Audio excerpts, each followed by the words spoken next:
Bersama kembali di Siar Sahur bersama Ustadz Tiprai. Ustadz, tadi di segmen pertama saya memberikan pertanyaan gantung kepada Ustadz bagaimana mereka-mereka yang dulunya tidak baik begitu ya dengan bertato dan lain sebagainya, terus kemudian dia melakukan tobatan nasuha, tobat dengan sesungguh-sungguhnya, apakah mereka masih diterima sholatnya dengan kondisi badan penuh tato dan lain sebagainya begitu, Ustadz?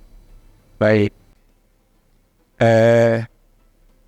Pembuatan tato di badan itu menurut saya hanya sesuatu yang sebenarnya merubah badannya. Tidak berarti sesuatu perbuatan jahat, bukan. Jadi kalau seseorang dalam keadaan bertato, tidak ada masalah bagi dia. Silakan laksanakan. Cuma saja kalau tatonya itu diletakkan di bagian di mana dia harus berwudu, itu yang menjadi khilaf para ulama. Boleh jadi dengan tato, dengan cat tatonya itu sehingga menutupi anggota badannya ketika dia berwudu. Maka kata para ulama, dalam konteks seperti itu maka wudunya tidak sah. Karena itu maka janganlah buat tato di tempat-tempat yang terkena air wudu. Kalau mau. Itu bukan sesuatu pelanggaran yang melahirkan dosa, bukan. Nah, bahkan kalau seseorang selama ini berbuat jahat terus, kejahatan paling tinggi dia. Ini manusia paling jahat di dunia. Merampok, membunuh, apa semua. Ketika dia menyadarkan dirinya dan dia sholat. Dan dia bertaubat. Insya Allah semua dosa yang telah dilakukan dihapuskan. Baik, kalau kita mengulas syarat sahnya sholat seperti apa, Ustaz? Syarat sahnya sholat itu ada yang disebut prasyarat. Ada syarat yang pada saat kita melaksanakan sholat. Prasyarat sholat itu adalah berwudu atau membersihkan diri dengan cara berwudu dan cara bertayamum. Berwudu dengan air, tayamum dengan tanah. Ketika dia tidak menemukan air untuk berwudu, maka dia boleh melakukan dengan tayamum. Nah, itu syarat. Kalau dia melaksanakan sholat tanpa wudu atau tanpa tayamum, maka sholatnya menjadi tidak sah. Karena itu, maka syarat pertama sebelum melaksanakan sholat harus diperbaiki dulu wudunya. Biasanya saya menegur kalau jamaah, hati-hati jamaah ketika ibu-ibu menghadiri acara pesta perkawinan atau bapak-bapak sudah pakaian yang bagus-bagus. Itu menyangsikan bajunya ke atas itu tidak sampai di sini. Padahal ini wajib kena air wudu itu. Tidak boleh. Kalau tidak terkena ini tidak sah wudunya. Nah, ini perlu kita hati-hati. Kemudian ketika kita juga tangan-tangan harus dikasih begini-begini. Saat berwudu, kaki jari-jari kita itu khawatirnya tidak masuk air ke dalam situ. Karena ketika air tidak masuk ke situ, maka menjadi tidak sah wudunya, dan itu berarti sholatnya nanti juga tidak sah.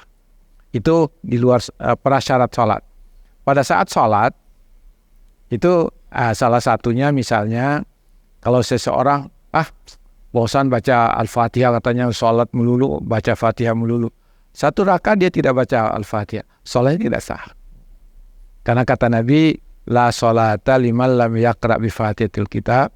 Seseorang tidak sah sholatnya kalau dia tidak membaca Al-Fatihah.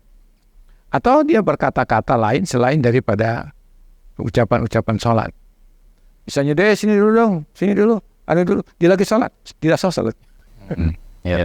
Nah, kalau kita lihat dari syarat terus kemudian langkah-langkah apa yang harus dibacakan dalam sholat begitu, Prof. Ustadz, bagaimana mereka harus mendahului, penuhi syarat sholatnya dulu atau sekali berjalan gitu. Jadi Allah sekali lagi apakah maha mengetahui mereka-mereka yang baru bisa menjalankan sholat tapi tidak sempurna dalam syarat sholatnya begitu, Ustaz? Harusnya dia tahu dulu syarat-syarat yang menyebabkan sahnya sholat. Nah, kalau dia sudah tahu syarat-syarat itu, ketika dia melakukan sholat dan tidak terpenuhi, maka sholatnya tidak sah. Tapi kalau orang yang ini, saya baru tahu loh katanya, kalau begini ternyata membatalkan sholat. Selamanya berarti sholat saya tidak sah. Insya Allah Allah memaafkan, kan dia belum tidak tahu. Jadi hebatnya itu kalau ajaran Islam itu, kalau dia tidak tahu, dia melakukan sesuatu, maka itu dicatat sebagai pahala, dicatat sebagai dosa. Nah, tapi dia harus belajar untuk memahami dan mengetahui hal-hal apa saja yang harus dikuasai ketika dia mau melakukan sholat itu. Baik Ustadz, ini saya bertanya secara pribadi mewakili kaum laki-laki juga. Kalau laki-laki kan lebih diutamakan sholat berjamaah di masjid. Bagaimana keutamaan laki-laki sholat berjamaah di masjid, Ustadz? Memang sholat di masjid itu sangat dianjurkan. Sangat dianjurkan. Nah, persoalannya adalah untuk laki-laki itu memang sangat dianjurkan untuk sholat berjamaah di masjid. Kemudian mereka kalau sholat sunatnya dianjurkan untuk sholat sunat di rumah. Baru nanti ke masjid sholat fardunya. Nah, sekarang persoalannya, bagaimana kalau perempuan-perempuan? Di situ ulama terdapat perbedaan pendapat para ulama. Mereka ada mengatakan bahwa tidak perlu wanita sholat di masjid berjamaah, cukup di rumah. Tapi yang lain mengatakan tidak ada masalah, sepanjang dia sanggup menjaga kondisi keamanannya dalam perjalanan menuju sholat itu. Ada kan orang yang tegas, tidak usah sholat di masjid kalau perempuan, di rumah aja. Nah itu dalam kaitan dengan, dan ada etika-etika di dalam sholat itu. Kalau bagi laki-laki yang jadi imam, perempuan jadi makmum. Etika yang lainnya, ketika laki-laki menjadi imam, dia berada sebelah kanan, perempuan sebelah kiri. Itu ada etika-etika yang ditunjukkan oleh. Kemudian wanita di belakang. Sekarang persoalannya, bagaimana kalau dalam kondisi crowded sekali, gimana ini? Perempuan tidak bisa di belakang, dipenuhi laki-laki. Boleh atau di samping? Boleh. Dalam kondisi-kondisi itu tidak ada masalah. Baik, ternyata memang banyak pengecualian yang ditoleransi sama Allah agar manusianya bisa tetap beribadah kepadanya, begitu ya Ustaz. Nah kita saat ini kan menjalankan ibadah puasa, begitu ya. Pada artinya puasa menahan hawa nafsu, begitu ya, bukan hanya sekedar tidak makan dan tidak minum, begitu. Ada ibadah-ibadah lain yang memang dianjurkan pada saat bulan puasa, begitu. Nah bagaimana mereka-mereka yang menjalankan ibadah puasa tapi tidak sholat, Ustaz? Tapi jangan dijawab dulu, Ustaz, karena kita akan jeda sesaat. Pemirsa, Siar Sahur akan kembali usai jeda.